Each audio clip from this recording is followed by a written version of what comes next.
Assalamualaikum warahmatullahi wabarakatuh.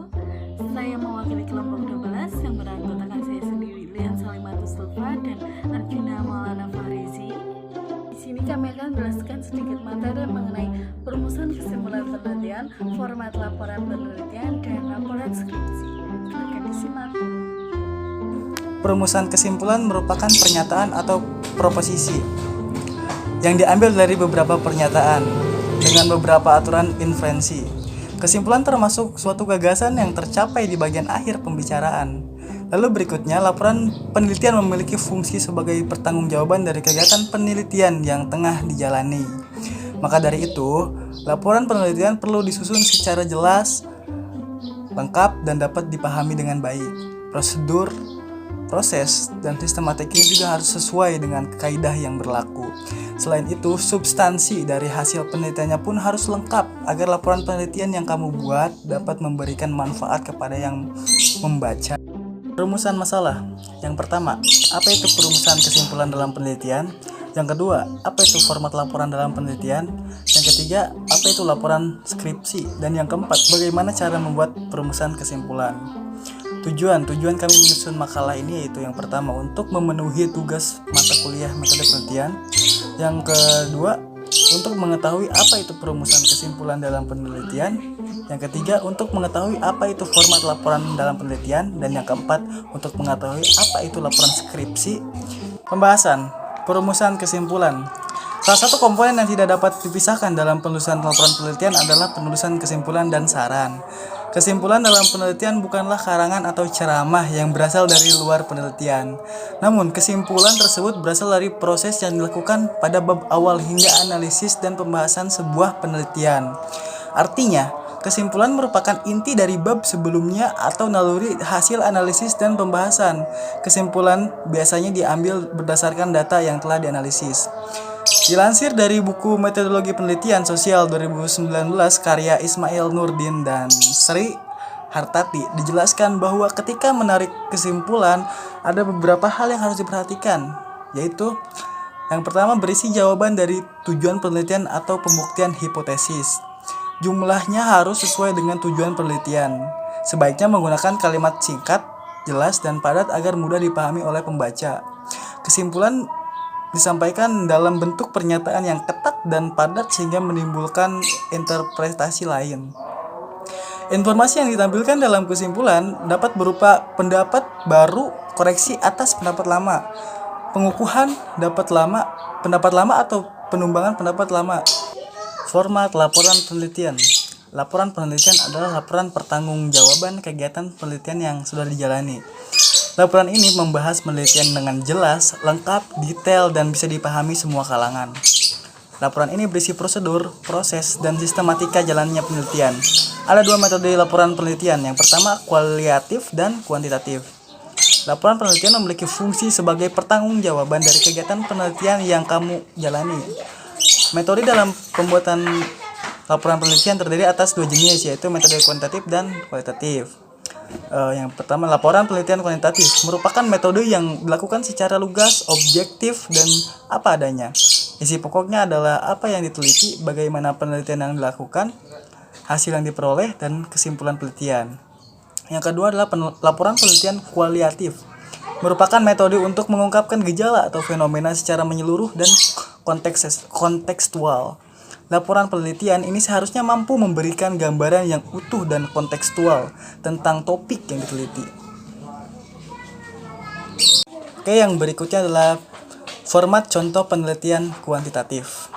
Bab yang pertama itu adalah bab 1 pendahuluan, yang dimana di dalamnya ada latar belakang, rumusan masalah, tujuan penelitian, hipotesis penelitian jika ada.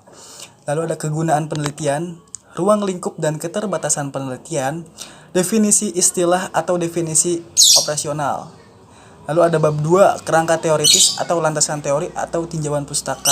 Lalu ada bab 3, metode penelitian, yang di dalamnya ada 1, rancangan penelitian, populasi dan sampel, instrumen penelitian, pengumpulan data, teknik analisis data. Lalu ada bab keempat, hasil penelitian. Di dalamnya ada deskripsi data dan pengujian hipotesis. Lalu bab 5 berisikan pembahasan, Dan yang terakhir bab 6 penutup atau kesimpulan dan saran.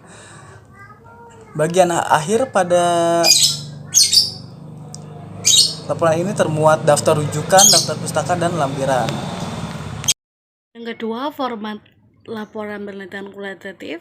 Contohnya, yang pertama format 1 merupakan bab pendahuluan, kedua bab metode penelitian, bab ketiga paparan data dan temuan penelitian, bab keempat pembahasan, bab kelima penutup, dan format kedua meliputi bab 1 pendahuluan, bab 2 kajian pustaka.